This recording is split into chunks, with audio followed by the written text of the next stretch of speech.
On today's episode, we are joined by special guest Larry Melton Jr. We chat with Larry about the YouTube fishing landscape, turning a passion into a career, and we spend some time on his favorite crankbait, the Frittside.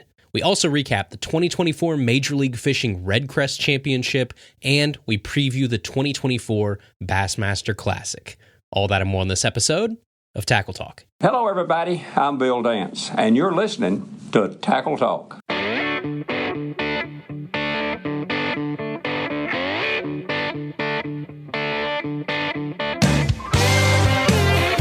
Welcome to the Tackle Talk Podcast, brought to you by American Legacy Fishing and Outdoors. World-class fishing gear, unmatched personal service. Now, here's your host, Andrew Hayes.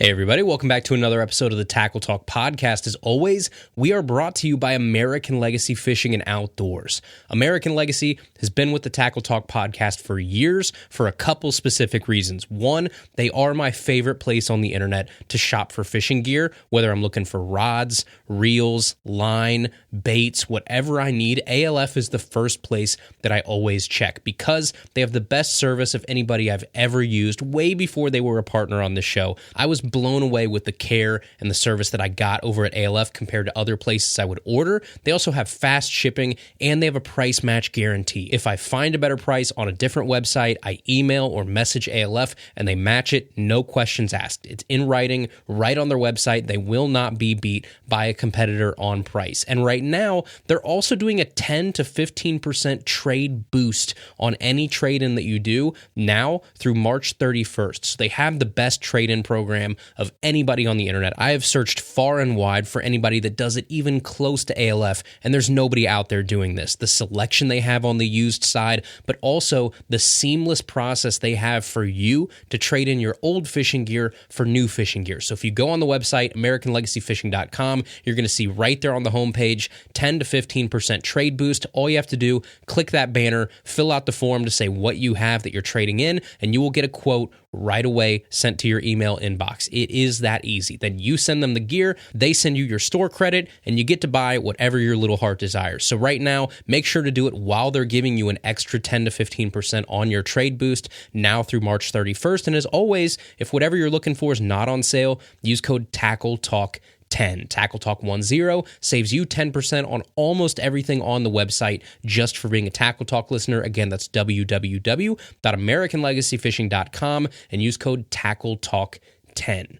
All right, everybody, we have a great show for you this week. First things first, though, this is without a doubt the biggest 2 weeks in bass fishing in terms of competitive bass fishing that we have all year. And we are smack dab in the middle of it because last week we had Major League Fishing's biggest event of the year, Redcrest. And then this coming week is, of course, the Bassmaster Classic. So to start out, today we are going to recap the Major League Fishing Bass Pro Tour's Redcrest event. And then we're going to preview the 2024 Bassmaster Classic on the BASS side of things. So first, Redcrest. So Redcrest just wrapped up yesterday as I'm recording this. I'm recording this on Monday, and it should come as no surprise who won on his home water. So let's jump into the top 10 here in reverse order as always.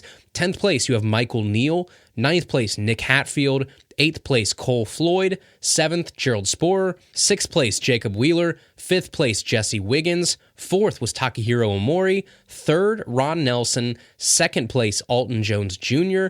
And 1st place, $300,000 and the coveted Big Red Trophy, the gentleman whose hometown is, I don't know, probably 10 to 15 miles away from Lay Lake where this event was held, winning on his home pond, Dustin Connell. So really quickly here, I want to jump to Dustin's comments as time ran out and it becomes official that he has won the 2024 Redcrest event. Damn. Oh, God, I'm shook up, y'all. I'm sorry. I still can't believe this happened. I really can't. You know, these guys are the best in the world, and I'm just really fortunate. You know, it's a dream for me to be out here. It is. When, you know, I was sitting beside the boat dock beside Kevin, you know, the second day of the tournament, and I pulled up, and I didn't even really want to be beside him. I was like, oh, my gosh. And every time I see him, I'm still starstruck to this day. And Edwin, all these guys, man. And dude, I got to pinch myself all the time. I caught all my fish this week on a mooch minnow, the same bait that I caught them on at Toledo.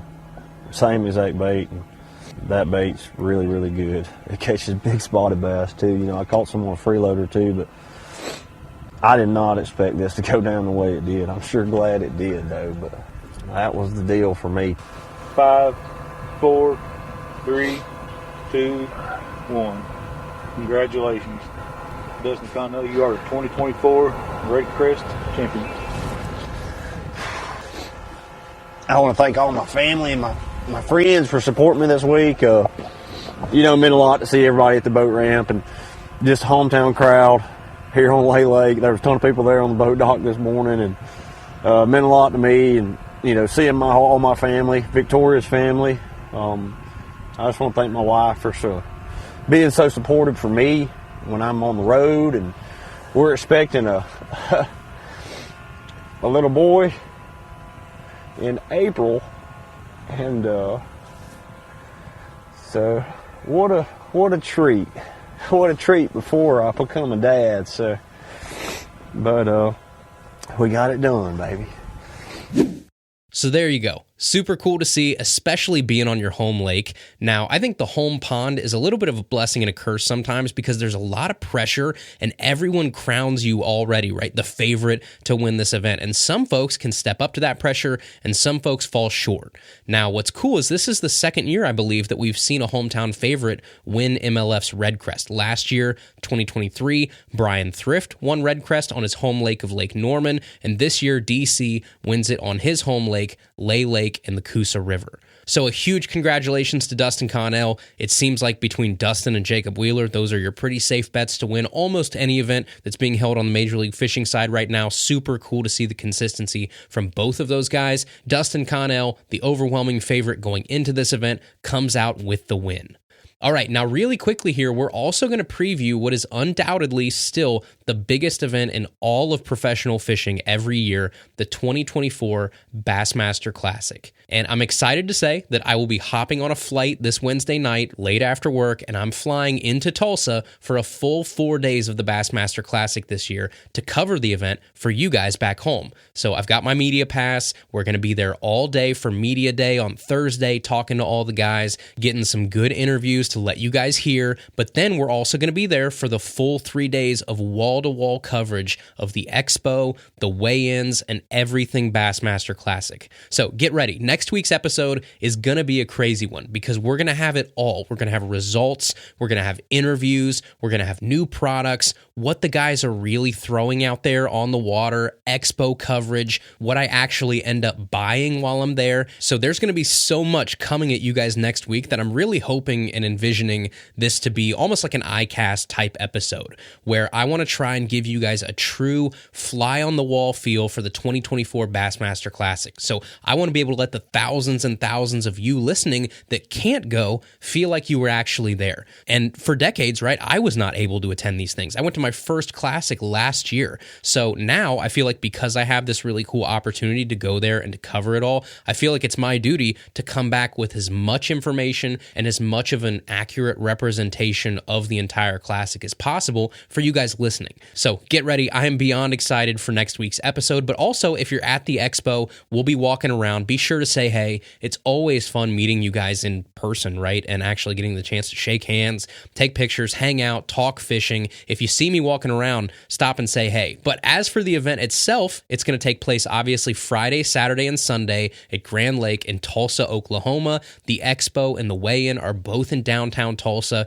and they are both completely free to the public. So there are going to be, I think, 56 competitors, I believe, and one of their lives is about to change forever. So will it be a repeat winner? You have Jason Christie, Hank Cherry, Jeff Gustafson all have that chance to make that happen.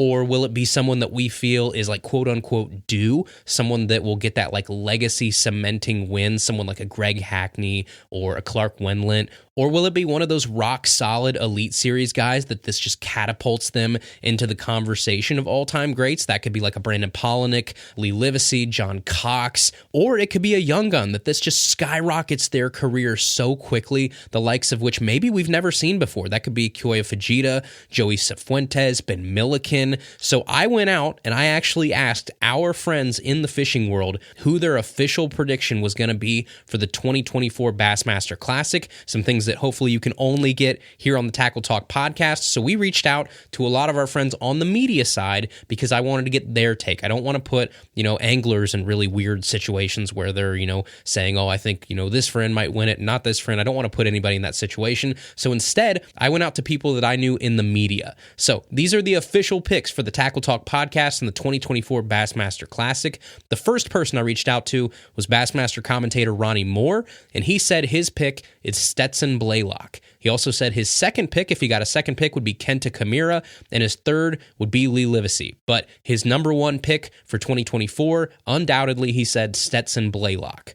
So now, next, I reached out to the host of probably one of the longest-running bass fishing talk shows ever, maybe the longest-running bass fishing talk show ever. I think they're approaching probably 20 years now, right? They got to be getting close. I reached out to our friend Matt Pangrac of Bass Talk Live. Matt Pangrac picked Jason Christie. So that is the official pick from Matt. Next, I reached out to bass fishing historian Ken Duke, who we had on a couple weeks ago, a guy that knows the history of this sport backward and forward, has covered so many of these classics over the years, and he said his first pick is going to be Patrick Walters. He said his second pick would be Kyoya Fujita, third would be Ben Milliken, fourth, Will Davis, and fifth would be Hank Cherry, but his number one pick, Patrick Walters. And then the last person I asked, our buddy Bailey Egbert, host of the Serious Angler podcast. They do a lot on the fantasy fishing side. They've talked to a ton of these guys over the years. So I asked Bailey who he thought. His pick, Justin Hamner. So we have a good group there. You've got Stetson Blaylock, you got Jason Christie, you got Patrick Walters, Justin Hamner, and if you want the opinion of some scrub who talks about fishing, once a week in his spare bedroom with absolutely zero credentials about trying to predict Bassmaster Classic winners, yours truly right here. I think I'm probably also going to pick Patrick Walters. I think obviously Jason Christie has to be the overall favorite here. He's an Oklahoman. This is his home water. He's a previous Bassmaster Classic winner, knows how to handle that pressure. I think Christie is probably your smart answer, but I'm going to go on record here. I'm going to pick Patrick Walters. All right, so other than that, there are so many storylines for this classic. It is bound to be one for the books. I am very excited to bring back and report to you anything and everything 2024 Bassmaster Classic. Now, here's the caveat, okay, guys? I am physically not going to be able to get the episode recorded, edited, and out by Tuesday on the normal time. I fly back into Dayton at like 10:30 p.m. on Monday night, I think, which means by the time I get home, by the time I can actually get through my front door, it is going to be well past midnight, which is when normally the episode comes out. So I won't even be home to begin the process of recording or editing or anything like that until late Monday night, probably Tuesday morning, to be honest. And then pair that with all of the audio, all of the interviews that I'm going to have to piece together and edit, and I really want this to be a good, solid episode. It's just going to be physically impossible for me to get it out by Tuesday when we normally release episodes. So that means for the first time probably in Tackle Talk history since we've actually started doing this show seriously, we are not going to have an episode ready when you wake up on Tuesday, not because we didn't plan, not because, we forgot about it or we're lazy or whatever. It's because we physically will not be back home with my recording software and microphones and all that kind of stuff until late Monday night, maybe Tuesday morning, which means at the very earliest, this show is probably going to be a Wednesday show. At the absolute latest, I would say it might be a Thursday morning show. If all goes right, if we get the interviews we want, the audio we hope to get, this episode's going to take a ridiculous amount of time and hours to record, put together, and edit. So if I can get it out on Wednesday morning, that's what I'm going to aim for. At worst case scenario, it'll be Thursday morning. But I don't want to rush this thing. I don't want this to be just like completely thrown together and chaotic and awful. I want this to be a really good rock solid episode. So I'm going to need at least a day to put this together after I get home, right? And oh, by the way, when I get home late Monday night at 1 a.m. or whatever, I'm going to have to work at 8 a.m. on Tuesday morning all day. So I won't be able to actually work on this until late Tuesday night. But I'm going to try to get this out by Wednesday, Thursday at the latest. I'll upload like a podcast or whatever so that when you wake up on Tuesday morning, there'll be some audio there that'll tell you, hey, obviously you're not going crazy. No, there is no episode right now. Stay tuned in the next day or two. We will have our full Bassmaster Classic episode up and ready. So I will give you that reminder on Tuesday morning on your normal podcast platforms, but just wanted to give you guys an update. Rest assured, when you wake up on Tuesday morning, even though there's no episode, don't panic. It will be worth the wait. Okay, so that's some housekeeping from Redcrest and the Bassmaster Classic. Looking forward to seeing all you guys in Tulsa this week, but now it's time for the main portion of today's episode. So the past few weeks, we have had information overload. We've had Ken Duke and bass fishing history. We had Drew Gill and the analytic approach to bass fishing. Last week, we had an in-depth bracket showdown of fishing line brands. And today, we actually get to enjoy a little bit more of a laid-back episode with fishing YouTuber Larry Melton Jr. So we've had quite a few of you message in over the past year or two requesting for us to have Larry on. So we finally caught up with Larry to touch on the ins and outs of fishing YouTube, getting back to basics, and we talk about his favorite crankbait, the Frittside. So with that, sit back, relax, and enjoy a fun conversation with a great guy that's just as ate up with fishing as we all are, Mr. Larry Melton Jr. All right, ladies and gentlemen, we're actually getting to switch it up a little bit today. Today we have a southern angler on the show here. We have a kayaker, predominantly largemouth, I believe, for the most part. A little bit of everything. YouTuber Larry Melton Jr. Larry, thank you so much for coming on today. Of course. Leo, do you want to come say hey? I'm sorry. We got the family here. Come and say hey. Leo, come here, man. Say hello. Can you say hello? He has my watch on his forehead.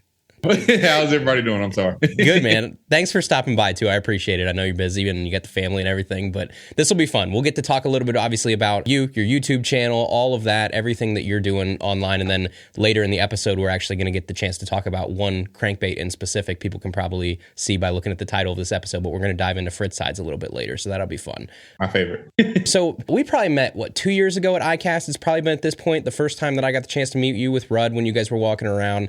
And since then, I had your YouTube channel, subscribed, everything. And I think the biggest compliment that I can probably give you is you are the type of content that I think regular dudes want to watch. Think back to 5-10 years ago, the prime time of YouTube fishing is taking off, and your videos still today are very much that era of YouTube where it's a dude going fishing. It's not some guy, talking above you and telling you how you need to do everything. It's almost like you're going along with the journey with you and learning along the way and all that kind of stuff. So that's the kind of stuff when I do get a chance to watch YouTube, it's what I really want to watch. So hats off to you.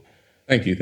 That's where I be all right, I'm going to tell you what to do. And if you don't do this, you have 0% chance of catching a fish. I always try to make sure that it's come along with me for the day. I go every day, so I'll probably pick up on more things than the average person can. But any way that I can help, I want to be able to help. And I want my comment section to be like a forum more so than my description is, this is what you need to do. And if you don't do this, good luck to you. The past couple of days are a really good example. So I know on your Instagram and stuff, you got LiveScope. So now we're watching someone for the first couple times go out with LiveScope and figure out it's not as easy as it seems. All of the little nuances of LiveScope in a kayak, which I think is something a lot of people don't realize too. There's a big difference between LiveScope when you got two power poles down and you're, completely steady. And then when you're in a kayak that moves all over the place. But again, that's what I love. I think my favorite YouTubers in the world are people who you get to start this journey with them, you get to go out, and it really feels like you're just out there fishing with a buddy versus some big motion picture feel to it, right? You're very much the 4, 5, 6 years ago, what got YouTube fishing popular and what a lot of people got away from. So I like your attitude of it. I think if people are listening and they haven't watched your stuff, go look it up, Larry Melton Jr. on YouTube, because it is the kind of stuff that when I do get a chance to watch YouTube, I do want to watch. But I'm curious because I think YouTube and fishing YouTube especially, there are so many niches out there. So you've got, kayaks, you got DIY, you got small water guys, you got budget friendly guys, you got educational, humor, all of those. Do you think that you have a niche or that you've kind of carved out in terms of what your channel is that other channels aren't? Honestly, no, because when I first started, my first videos were just kind of what I was using. So I made videos on how to fish and rig a Zoom lizard or my TikTok followers picked, my fishing lures for the day. And then my first collabs were with Fishing with Yak Pack and Norm. And then they're really heavy into like, we're going to go into Academy and spend $100, or we're going to, make a snake fishing lure. So that was kind of my identity. I tried that and I was like, it's fun, but also I just like to be able to go pack a tackle box and just go fishing with it. I don't necessarily want to have to go into a store every time I go out. So I don't really think I have a niche per se. I just like to go fish. Yeah. Whatever like pops into my head for the week, I write it down on my little whiteboard and I'm like, okay, these are my 5 videos. I'm going to try to do one a day. You know what's crazy is nowadays that is sadly a niche, right? Is guys that just want to go out and go fishing and be normal, because everybody else is doing what you just said earlier, right? Everybody else is doing they have to lean into something and they have this identity or something. And we've all gotten away from the dude that just goes out and is fun to watch fish. Like I think one of my other guilty pleasures is like Josh from Pig Patrol TV. Like just, again, a dude that you just feel like you're going out with some dude that you met like on the side of the road and he's going out and fishing in small water like we do. Like that's the kind of stuff that I think people relate to. So your channel's probably what, 4 years old, 3 years old, something like that in terms of like the true fishing stuff? This year's 4. Okay. Yeah, I think, this year's going to be 4 years. Or I'm like at 3.5. So this year will be 4 in August. So have you been fishing your whole life, or was this something where when you started, 3-4 years ago was really when you got into it? Yeah, so I've been fishing. Like I started off, I have like the classic. My dad used to take me out, but we were always crappie and catfish. And my dad always used to tell me like I was never patient enough to let like a bobber just sit in the water. I'd have to cast it out, reel it back in, cast it out, reel it back in. I found bass fishing with probably everybody else that's watching this podcast, 2013, 14 with the Guggen guys now. And ever since then, I probably spent more time thinking about fishing than I've spent not thinking about fishing, like even now. So yeah, that's the sickness we all get. And we've talked about it on the show a billion times, where like me, I grew up fishing since I was as little as can be, but there's always that moment where you can pinpoint where it turns, where you do what you just talked about, where you go from like, I go with my dad a couple times a year or whatever, to holy cow, like I wake up in the morning and I'm thinking about fishing, I'm thinking about what I can do different, where I'm going the next day and all that kind of stuff, and just the sickness takes over. So yeah, usually like for some people it's like a single fish. Like me, I caught a 6-pounder just randomly, and that was the fish that was like holy cow, like that was the most fun thing I've probably ever done in my life. I was throwing like a 1/16 ounce rooster tail crappie fishing. Probably, I don't know, it was probably 10 years ago at this point. And the biggest fish you ever seen in your life, and that was the fish where it was just like, from there on out, it was over. It was like the first hit of the drug and I'm done. So that's why I like to tell people, I don't feel like fishing is like, people are like, oh, it's a part of me, this, that, and the third. I just feel like fishing is like, if I go 3 days without going out, I'm just looking around like I need, I'm missing something. It's just, I don't know. It's just like, it's like more than a passion for me. It's just something that I have to do. And it just so happens it's my job. So that's even better.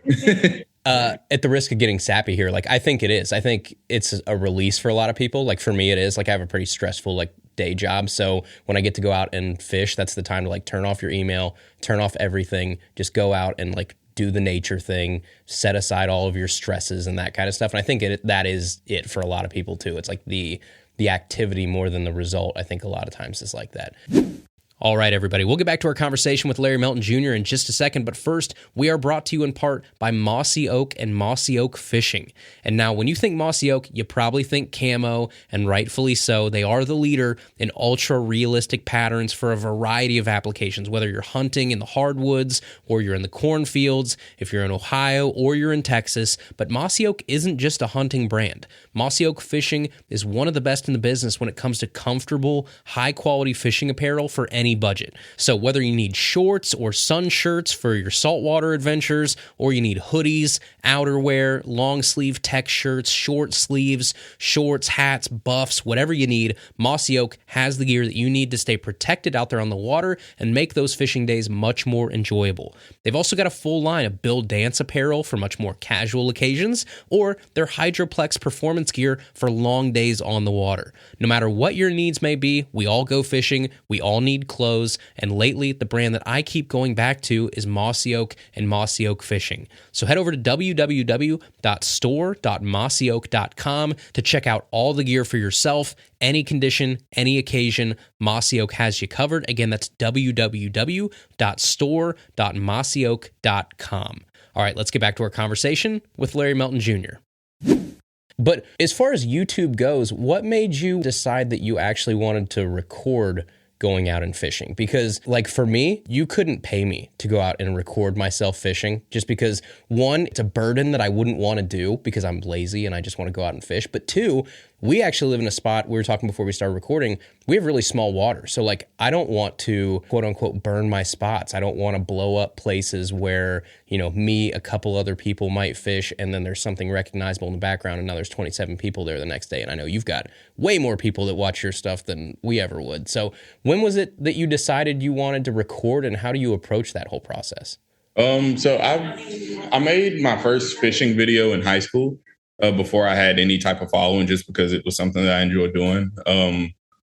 And I decided to start making YouTube videos from my TikTok following. Like a lot of people were asking me to make YouTube videos when I started to grow a little bit on TikTok. So I just started to make videos. And I grew up in Oxford and I had one pond that I fished. Oxford's probably an hour and a half away from here. And I don't really know what made me make videos. Like I don't know. It was just like, I like cameras. I didn't want to go back to college. I had already I had some background in like doing photography and like little video stuff for UAB, the school that I was going to at the time. So like, it just I had all the equipment. It was like, why not do it? Why not chase this dream while it's here? So are you doing it full time? Yeah. So explain to me the YouTube landscape in terms of, you know, as a career, because I think that's something that it's crazy to think about. I heard one of my friends the other day was talking about their kid that's in like elementary school and they did the thing where they like fill out what they want to be when they grow up. And like the most popular thing was YouTuber. That's like the new movie star. That's the new athlete. It's the new everything. Like these kids want to be YouTubers. But it seems like nowadays, like, yeah, you can make money on the ad revenue of YouTube or all that kind of stuff. I'm not 100% sure how this stuff works. But it seems like nowadays, probably the more reliable way of doing it and the way that a lot of people are doing it now is more like you are a megaphone for companies, for organizations, for brands and things like that. So what's the balance there? Like, do you think it's more important to build enough of a good YouTube channel where you have steady ad revenue? Or do you think it's more about the companies you work with and setting yourself up savvy on like that business side of things? I think there's two sides of it. I think at the end of the day, it's better to own everything. So like, it would be ideal if I owned a rod and reel brand and that's what I promoted on the channel, or I own, you know, I owned an AFCO or I owned a Costa sunglasses. But I think like what you do, like my kind of approach for it is I want to partner with companies that I actually like. So if you look at the channel, there's really two companies that you're going to see mainly. That's Abu and Berkeley. Those are my first reels were Black Maxes, and you can fact check me on that. Any of my videos before, 2020, it was all Abu stuff. So it's not just like I get approached by Abu. I'm wearing an Abu shirt. I'm all decked out in Abu. Abu was who I was using before. So like my thought process for it is you start your channel and then you build some type of company, kind of like the Google model. You build some type of company, whether people know it's yours or not. So I want to start a real company. So like eventually I won't be with Abu. I'll say I'm going to start making my own fishing reels and I'm going to, be a competitor of Abu. Not really, but you see what I'm saying? Like that's kind of the goal. Or I want to start a merch line and I'm going to run it as a brand. And that's going to be like the new AFCO, to where any boat ramp that you go to, there's going to be 10 people wearing my brand that I'm also using my channel to promote. But there's the other side of it too, where your channel sponsors, a lot of people probably wouldn't be able to do it how they do it, like with travel and everything, without having your sponsors of your channel. It's a good point too, right? It's I have no problem with people that partner with brands if you can tell that the partnership is genuine, and you're one of those guys you can tell, right? You can go back and look at your old videos and you are throwing Black Maxes. And I think a Black Max was probably most people's first bait caster, if I had to guess. I mean, that and my first bait casting rod, again, you can ask any of my friends on this, it probably would have been a Berkeley shock rod, would have been my guess. Like a lightning rod, probably not the shock rod, probably the lightning, like the old lightning ones. Yeah. there were whatever the one right before the orange one was probably my first lightning rod that I actually used a bait caster on. So yeah, there's definitely something there. And the one thing I will say about Berkley, Abu, that whole family of brands too, is they do have a little something for everybody at every different price point. Some brands very much like it's hard to get in entry level. Entry level to some brands is $120 reel and $150 rod, and that's not necessarily the case with a big enough brand like Berkley and Abu and all those type of folks. So that's very cool. And then you are a southern angler too. So you're out of Alabama, Birmingham, or right outside of Birmingham, I guess. So that probably means what you've got, not backyard, but close to it, Coosa River, probably Lewis Smith, what you got, Lake Martin, Gunnersville, probably within driving distance. What were your fishing waters growing up, or where did you cut your teeth? Was it any of those places, or was it smaller water around you? Dude, I started off at Clay County State Lake. So Alabama, Texas has private water fishing. Yeah. So take that and divide it by 3/4. And that's our state lakes, where you can go from probably now until April and catch your PB. But anytime from April till December, good luck. So I started out at Clay County, and the lakes have fish in them, but good luck catching them if you don't know what you're doing. But I would say there, and then just buddies ponds that I went to high school with, and asking them every day at school, hey, can I come fishing tonight, or can I come fish tomorrow? Or we had a couple little golf courses that everybody fished. So it was really key to make sure that you had good buddies and you stayed cool with them, so they let you come fish their ponds after school. But I'd say I started my first experience with the rod and reel was at Clay County State Lake. And just as far as learning how to cast, learning everything about a bait caster, backlash and bait casters, respooling them at the lake. Those are just buddies' ponds growing up.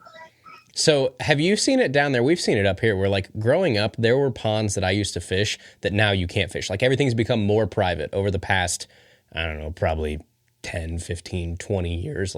I've got great memories at places where, again, I don't know, it might have been private back then, but no one cared. The people that owned it didn't care. And now slowly, one by one, people are worried about liability. People are worried about people trashing it and all those places. Are you seeing that down there too, of just these places 100%. Where you grew up fishing that now you can't touch? Or even in the past 2 to 3 years of living up here or down here, it's been neighborhoods being built, because we're a fairly urban area. So many jobs here that they've this year, I could probably take you to 20 developments within 20 minutes of me. And all these places had good fishing. And now it's if it's not somebody from construction, it's somebody that just moved in the house a week ago saying, oh, I own this. Dude, right. I'll see if you knew. I peed where your house is at. Right. This isn't. But I mean, it's this. I understand it. You have a lake, you're paying HOA fees, this, that, and the third. I get it. And luckily I'm able to do it full time, so I can just go find somewhere else to fish, and it's not really worth the argument. But at the same time, it'd be nice to be able to keep your spots for a long time. I have one south of Dayton. It's one that still to this day I'll pour a drink out for, RIP. But this was a pond that was, and it's a pond probably 2-3 casts you can cast across. It's a very small pond, but it was kind of out. It wasn't in the country because it wasn't on anybody's farmland or anything, but it was just outside of where residential houses were, and there's no signs, nothing. It's just a pond that's been there forever. Probably was somebody's farm pond at some point, and now houses have started to encroach on it, and someone bought that land, and no one cared for the longest time. So we used to go over there and fish. This pond, for up here in Ohio, this is a big fish, right? 4.5 pound fish. Yeah. In this pond, and it was just awesome. And slowly, one by one, every house gets built around the perimeter of this pond, and we could still go in and fish, and people really wouldn't care. And then one day, I was back there fishing, and one of the guys that lives in the house behind there saw me catch probably a 4-pound largemouth or whatever, and comes out and goes, "There's fish in here?" I was like, "Yeah, man, there's good fish in here. I've been coming here forever." And now you can't go over there. You can't. There's nothing in there. I don't know if people ruined it. I don't know if they kept stuff. I don't know what. But now there's nothing. That used to be one of the best ponds within probably 20 miles of downtown Dayton. I think that's another one of our problems. Is a lot of people keep fish, because I'm in a weird part of the state. I live 20 minutes away from one of the nicest golf courses in the state, but also I live 20 minutes away from country, so there's a lot of people that'll come and oh, there's catfish in there. Oh, what you catching? And then it's no, just please leave. Don't ask the question. Right. I mean, over time you can see I try to respect my spots. I have a good like rotation of places I can go. So I'll go to each place, once a week or so. And then like over the summer, it progressively gets worse. You see more and more people coming out. And I mean, you really can't complain about it because those are probably the same people that are watching the video. So it was like, thank you. But also at the same time, don't fish. Like, go find somewhere else. Well, that's what I was going to ask you. What's spot burning culture like down there? Because I don't know if it's just up here. We are probably the most petty, like, people up here in the world, because there's just this weird thing about Ohio where Ohio has like crazy license sales and everything. There's so many people in Ohio that fish, but there's so few opportunities water-wise, and our opportunities that are water-wise are small water. So like even my rivers around here are rivers that you can almost cast across. They're very small places where if word gets out that someone went down there and caught 3 nice smallmouth yesterday, there's 27 people there tomorrow and the whole spot's burned down. And then especially river fishing, people do keep everything. And now these 15-year-old fish are no longer in the system. So do you guys have that same thing down there? Because up here, we are literally like to the point where I will park my truck, half a mile away and walk because I don't want people recognizing my truck and knowing where I'm fishing. Yeah. Our thing is, it's for where I'm at, there's probably 20,000 people that fish just because I'm in like the hub of Alabama. Like this is the most densely populated place in Alabama.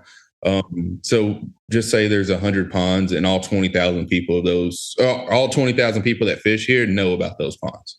So like, it's not so much about spot burning. It's just like picking and choosing your days, knowing where to go. If it's overcast and the wind's blowing, this pond's 100% going to be biting versus like this pond, because they're all fished out. They're all overfished. There's no getting around that. So when I used to live on 280, and if anybody's from Alabama, they probably know where that is. But the number one thing that I hated about 280 is I had to throw a Ned rig the whole time. Like there was no other way to catch a fish. 10-pound braid, 8-pound leader, Ned rig.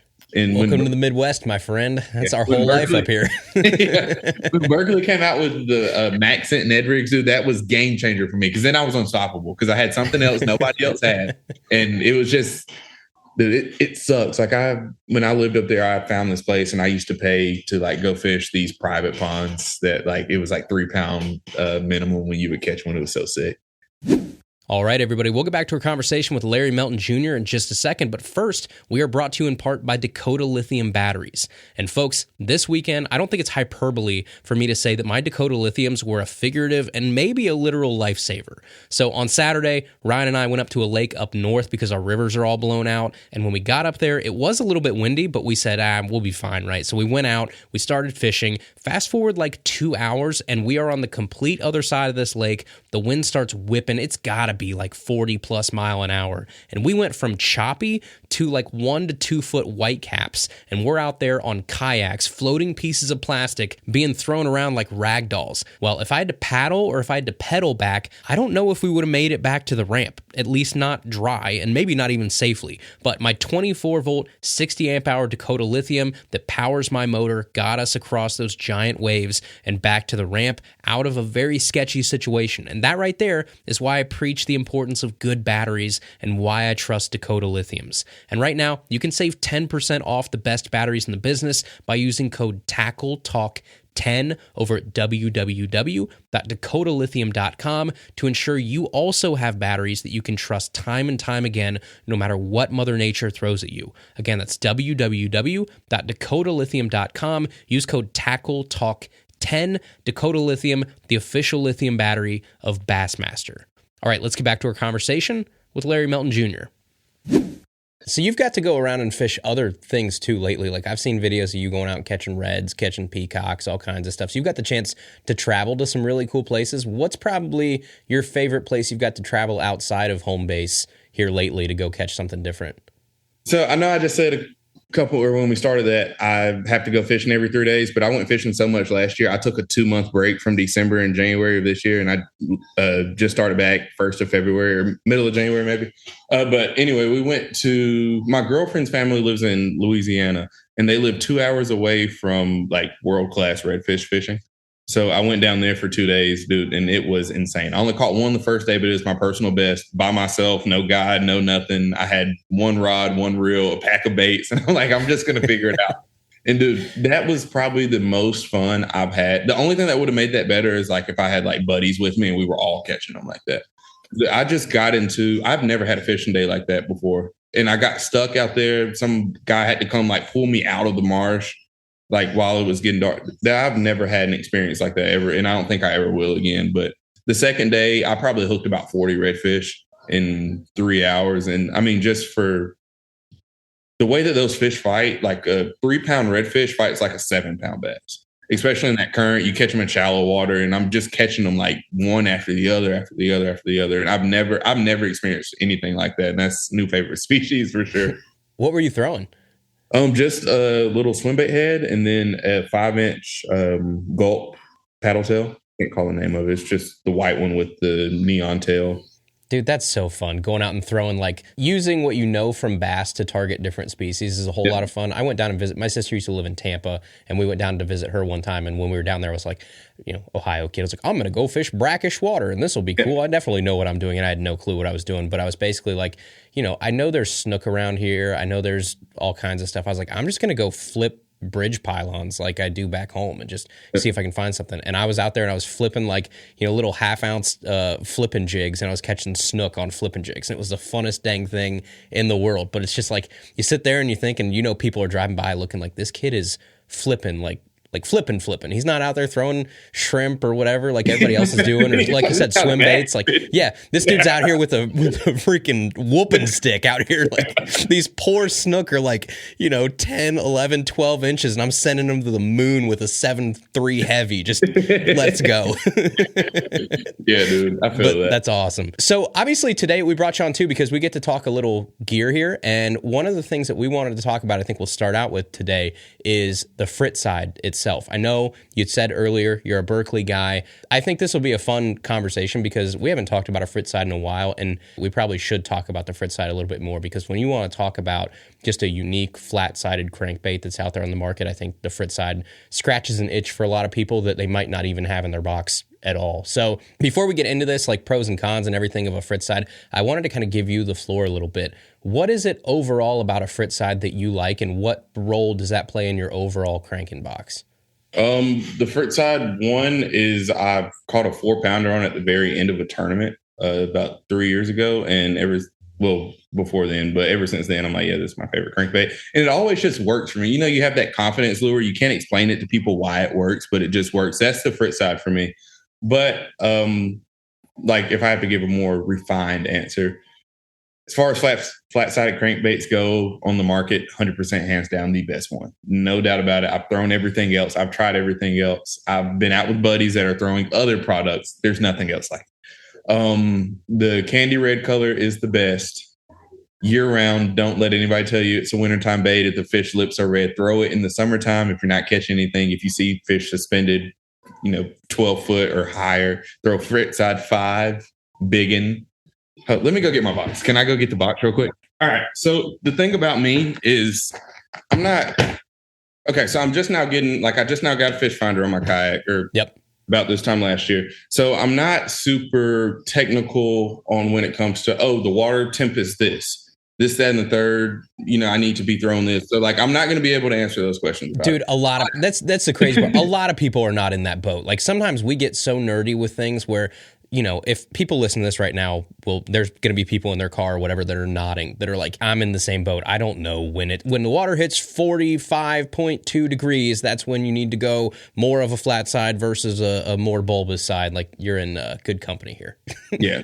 I hate saying that because I feel like I should be a little bit better than I am, but I'm learning. I'm working at it. So the number one thing that I'm going to tell you is get it and just throw it. That's the best tip I can give you. Get it, make a whole bunch of casts, find some deeper water where it's not, rubbing the bottom, catching grass, whatever. If it is catching grass, just hold your rod tip up a little bit higher. You'll be able to fix that. Don't try the clicking one at first. Just get the regular one. There's two. There's the clicking, and then there's the one without the rattles in it. Yep. So you said you like the 5 biggin, and I would probably agree with you, because the one thing that used to really irk me about the regular 5 was it is kind of a pain in the tail to cast. Like the littler 5, if you're around wind, if you're in, tougher conditions, getting that cast right with a regular 5 is tougher. And then you've got the biggin is they got some weird weights on them. I think the biggin is like 3/7 or something like that ounces. I think they got some weird weights on them. I think the regular 5 is 1/3 of an ounce. and then I think the big one's 3.7. So it casts way better. It's a little bigger profile too than, I think it's like maybe a half-inch longer, something like that. But when people are listening, like there are going to be different size 5s. There's going to be, I think, a junior, there's a big one, and then there's a regular 5. And I think I probably agree with you. I like the 5 big one better. So like this is the big and this is the junior, and then this is a different color. But the regular 5, it's a good size, but normally I'm either like 5 biggin or 5 junior. It's never really just like the regular regular 5. I mean, but what was the first part of that you said? Yeah, I was just going to ask, like, what role does this play? Like, when you're sitting there selecting a crankbait to throw today, and you're trying to decide, so you're a Berkeley guy, so say, like, you know, to throw a dime versus a money badger versus, you know, a Frittside, when do you kind of lean on a Frittside? Fritside's always just going to be the first one I pick up, just because it's confidence. I have every color that I think I need. Keep red, chartreuse, a shad, and like a bluegill color. That's pretty much that's going to cover everything here in Alabama. And it's just the first, it always works for me. Like, I can't tell you why I pick it up or like what's good about it. When I throw it, I catch a fish. Like, you can look back on any of my videos. I'll say I'm throwing the Frittside because I know I'm going to get bit on it, and I'll get bit on it. It never fails. And I don't know what it is, if it's magic. I'm not trying to sell you a Frittside. It's David right Fritz out there. Just, yeah, exactly. It's that also, Fritz David juice. Fritz brings oatmeal cream cookie pie things to like classics and whatnot. So the thing that I like about Frittsides too is like they have a unique deflection. And what I mean by that is, like, if you think of flat-sided crankbaits, like I know you mentioned you've been out with people that are throwing other brands. So a lot of times flat-sided crankbaits, people are going to think balsa crankbaits, wooden crankbaits. You know, you're going to have everything from Black Label, PH lures. Rapala obviously is kind of known for it with the OG series and that kind of stuff. You're going to see a lot of people that want that balsa action. There's a lot of people that really talk about, you know, the way that balsa deflects off of things. The thing that I really like about the Frittside, have you ever noticed when you hit it off of like rock or you hit it off of wood hard, these other ones, they tend to jut super hard, and something like a Frittside, it sort of like rolls on itself, and it takes a little time to correct itself, and that can be a difference, because as everybody's out there throwing these really hard jutting, you know, crankbaits that are hitting that rock and just going bam, bam, and then they go right back to their normal, you know, range of motion, and they're right back in that sort of sweet spot. The Frittside kind of takes a little bit more of a second to get back into that straight and narrow that it needs to get into. And a lot of times that's when I'll get bit, is like when it hits, it deflects, and it's not a deflect bam, it's a deflect, it's starting to roll, and then that rod just loads up. Yeah, I agree. Yeah, and I think it works better around weeds too. Like if you are looking for a crankbait to like tick the top of weeds, so you said earlier about like, you know, if you're in 15 foot of water and you're throwing this, you know, 5 biggin or something around, you know, if you've got weeds that come up to, you know, 5, 6, 7 foot from the water's top, and you've got that kind of zone in between, you know, top of water, and you've got weeds below you, and you want something to just kind of tick those weeds as you're going over and go over top of them.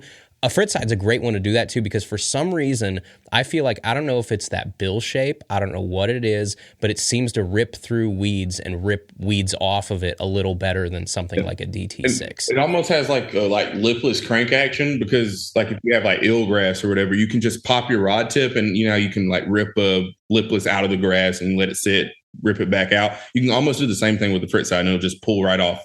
And it's harder to get it hung up to where it's not going to run through, you know, whatever vegetation or whatever you're fishing through.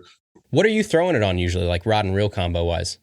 7 foot medium winch rod. I got these last year. These things are actually like really sweet.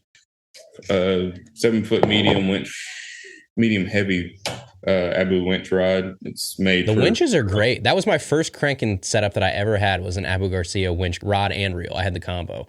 I really like these, and they have a 610 jerkbait rod, sweetest rod. Because I always, you know, everybody says 6'6", 6'7", whatever, and I didn't really like those. Are just a little bit too short for me. But that 610, it has a soft enough tip, but enough backbone, what everybody says. But it just feels like it has a good feel to it. I tend to think a little bit too. If I'm throwing jerkbaits or something like 6'6", I'm a short dude, so like I usually need a shorter rod for jerkbaits, just so I'm not freaking hitting the ground or whatever with them, because I'm like 5'9". But no, I agree with you. I think like 6'9", 6'10" is just absolutely perfect, because even a short guy like me, like I can be in the kayak. I'm a kayak guy, so I can be on the kayak and not hitting, you know, the water surface or whatever. Like it's just that perfect length for it too, where you can still get out there and you can cast a 110 style jerkbait good, because that's the other problem with the 6.6 is you're losing some casting distance there. And then for the reel, I just have a 5-4-1 winch reel. I like these just because they're slow. If you can't tell, I talk fast. I do everything like probably faster than I should. So even if I'm like burning it in, it's still not, it's not a 7-1 or 8-3-1 or whatever. I still have that slower gear ratio reel. Is this the same combo that you'll throw deeper cranks on, or do you have a different combo for that? No, I'll throw deeper ones on. I'll just go up on line size sometimes. If I need, if I don't want it to dive as deep, because sometimes I like a bigger body, but I don't want it to go to like 15 foot. I want it to be that 12 to 10 range. I'll just put it on like 15 or 17 pound. Just because when I first started fishing, I wouldn't have enough money to buy 2 combos, one for shallow cranks and one for deep cranks. So what I'll do is I'll just take line off of this one, or I'll replace spool. Sometimes you just pop the spool out, put a new one in it. And that's kind of a cheap workaround to, fixing that problem. Do you throw the 7s or 9s very often, or are you mostly a 5 guy? I'm mostly 5. I'll throw the 7. Yeah, I've thrown a few of these a little bit, but normally it's the 5. And the only 7 that I really like to throw is this bluegill pattern. This is another one. If I'm not getting bit on the red or chartreuse, normally I'll just throw this little HD pattern. The HD patterns are really, really sick. The HD patterns are sweet. Like, I don't understand how they do it on some of the soft plastics either without it peeling off. Like, I know it's like printed on there or whatever, but they do a good job with those too. And then the thing about Fritsides that I really like that you said earlier is like you throw them year round. I think a lot of times people get in their brains that like, oh, flat-sided crankbait has to be in colder water. Like, we hear that a lot up here. People are like, oh, it's, the water temp's below whatever, kind of like you were hinting at earlier. And they're like, oh, it's time for flat-sided cranks. It's like flat-sided cranks will work all year long. Yeah, dude, if you can't tell, I'm not the guy that's very technical. Like, the only thing that I believe in is, like, get your line as small as you can, but throw whatever you feel like you should throw. Like, I caught a fish on a big swim bait today in 3 foot of water that was 5 pounds. If you were to ask 99% of bass fishermen, like, okay, it's cold outside, where should you go? Deep water. I just caught a 5 pounder in 3 foot of water. So, like, I don't want to say people are liars, but I don't believe in a lot of, like, the traditional, like, throw a jerkbait when it's cold. No, I've seen people catch 7 pounders on a jerkbait in the dead middle of summer. Like, I don't know. There's some ideology in the fishing world that I feel like is taught that's kind of like, I don't know if I can say the term misinformation, but it's not. Well, yeah, there's no absolute truths, which is the fun part about fishing is like if someone looks at you and says this is the only way to do something, they're lying to you because, like you said, you can go out. I've had days. One of the stupidest days I ever had in my entire life was like 4 years ago. Me and my buddy went out. There was snow on the ground. It was almost iced over, and we were catching topwater fish in a creek. Yeah, exactly. That is not what's supposed to happen, obviously. And it was the funnest day ever. We were throwing spooks in a creek, catching 2-3 pound largemouth in the creek. And they were coming up and walloping it while it's snowing. It's like there are no apps. There are things that usually work better. There's like conventional wisdoms on things, but there's no absolutes. Octofo, just caught a fish on a buzzbait. Octofo, Andy Montgomery, one of those two guys, just caught a fish on a buzzbait 2-3 weeks ago. Yeah, well, everybody else is forward facing, chicken minnow stuff, and he's out there throwing a buzzbait. Yeah, he's like, oh yeah, I thought I should have thrown that around this bait or around this dock. Like, yeah, of course, dude. Of course, do it, dude. Ott's one of my favorite guys just because as a small water guy, like it makes me so happy. You'll see him in the off season. He's got a big jet boat and he'll go run in 3 inches of water and he's just a maniac out there. And it's just the coolest thing in the world. The small farm creek, guy in me gets so happy watching him do that because we've got a couple guys around our rivers too that have jet boats and you just look at him and you're like, that's the coolest guy on the river. He's jumping low-head dams in his tracker boat. Like, this is awesome. Dude, that'd be sick. All right, everybody, we'll get back to our conversation with Larry Melton Jr. in just a second, but first, we're brought to you in part by RTIC. And right now, RTIC is smack dab in the middle of their spring sales where you can save big on your favorite RTIC products. They've got tumblers for up to 40% off starting at $8.39. They've actually got some really nice heavy-duty durable backpack coolers for 15% off starting at $135. RTIC travel mugs up to 40% off starting at $10. 32-ounce insulated bottles are 25% off. Water bottles are 40% off. Duffel bags 15% off. Backpacks 15% off. Beach chairs, bowl sets. They've got wagons, rolling bags, a ton more, all on sale over at www.rticoutdoors.com. They also have brand new dark gray coolers, a new color that looks very slick that's now available in the 20 quart, 45 quart, and 65 quart ultra tough coolers at everyday low prices that are half the price of the other guys. All of that and more are available right now over at www.rticoutdoors.com. Keep the adventure going with RTIC. All right, let's get back to our conversation with Larry Melton Jr. So you said you caught a fish on a big swim bait today? Yeah, if you my friend just sent me the picture. I'll show you. How big was it? 5'8". Okay. Yeah, I would take that any day of the year. Have you got into the whole like single jointed glide bait deal yet? I have a couple like bull shads, but I haven't done anything crazy. My glide baits are Nessies right now. Just wait, man. It's going to happen. The first time you catch a fish on one of those, you're going to be freaking hooked. I caught the bug bad this past year. I'm like single jointed glide bait. Here, hold on a second. I'll grab it. I'm going to hook myself. But yeah, so we've got like, these are KGBs and all kinds of stuff. We got a clutch in here. But dude, it is so much fun. I've tried to explain this. It's so hard to explain to people that don't throw big baits why you should throw big baits. And I was one of those guys forever where I was like, I fish for smallmouth. I fish small water. Like I'm not going out there and being an idiot and throwing 7, 8, 9 inch long, big glide baits or whatever. But like this type of thing, man, it basically becomes like, it's a different type of fishing because you get to watch visual eats, and visual eats you can kind of see that stuff with, cull shads and stuff too, or when you get the chance to move a fish, and I fish for muskie too. So that's a big thing with muskie is like if you can get an action or you can move a fish, that means like, you can turn it or you can get it to follow or, at least see it on the figure eight or something. And then you get those visual eats like right at the boat. Like you start to dip into that with bass fishing too. So when you throw something like this and you can see it, 4 inches under the water and then you just see this giant flash come up and eat it. There are days where that's kind of like topwater to me, where there are definitely days where I'll go out and I'll say, I would rather catch 3 fish on topwater today than 20 fish on a jig. Because it's just, I get in that mood and like, I want to catch topwater fish today. Yeah, this has become in that same realm where it's like, I want to go watch a fish eat a 7-inch glide bait. And it's so much fun. See, mine's bull shads. I found a pond up here 2 years ago that like 12 o'clock during the day, I would go every day because I would catch 5.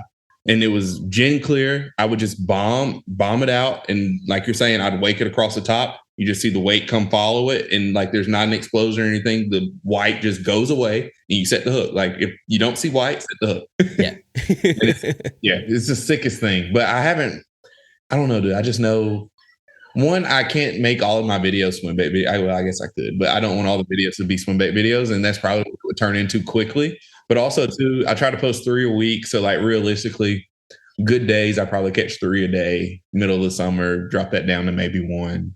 So then, like, you have a 20-minute video with 1 fish catch. I've told people before, some of my favorite YouTube videos, and I know I've told this story on the podcast. I'm sure I have. I had to have.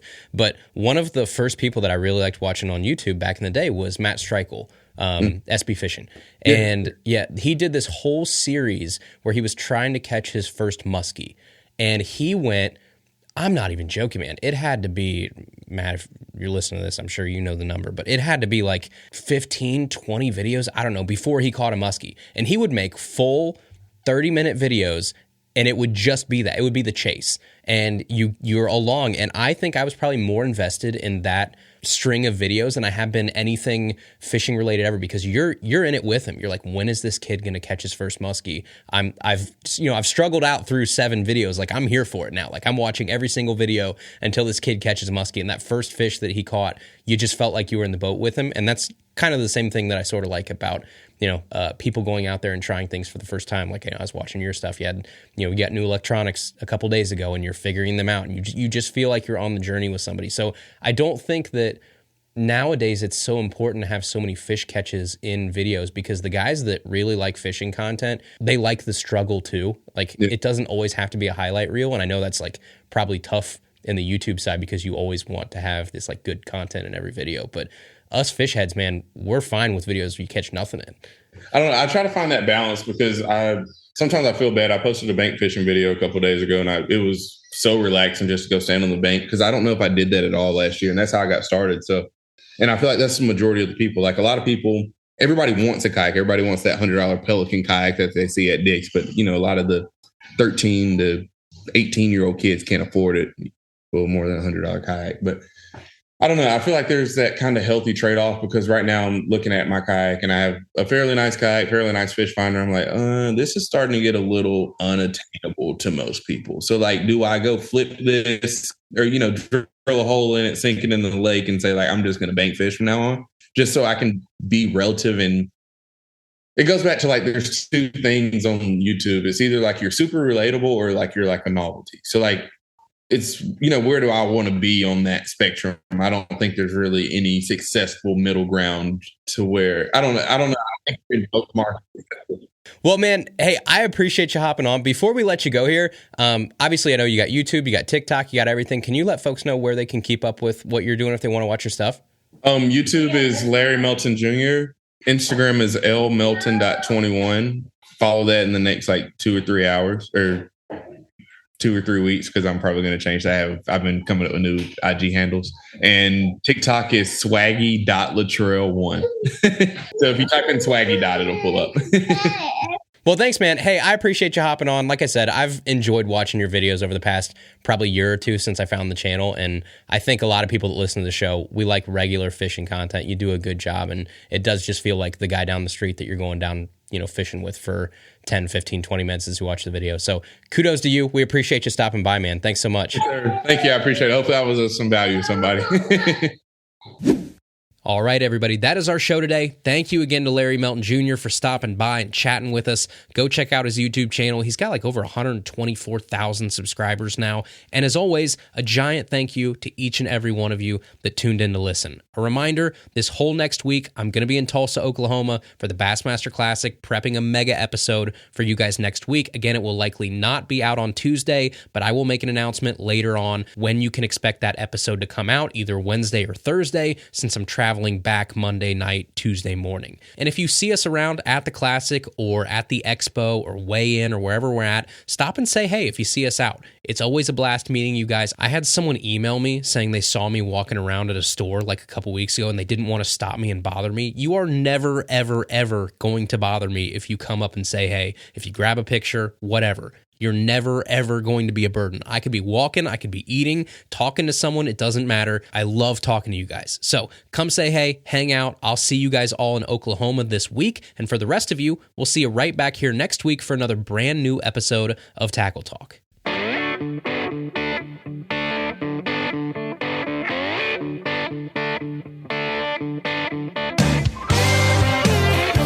Thank you for listening to the Tackle Talk podcast. Tackle Talk is produced by Andrew Hayes. Copyright 2021. Please subscribe on Apple Podcasts, Spotify, or wherever you listen to podcasts.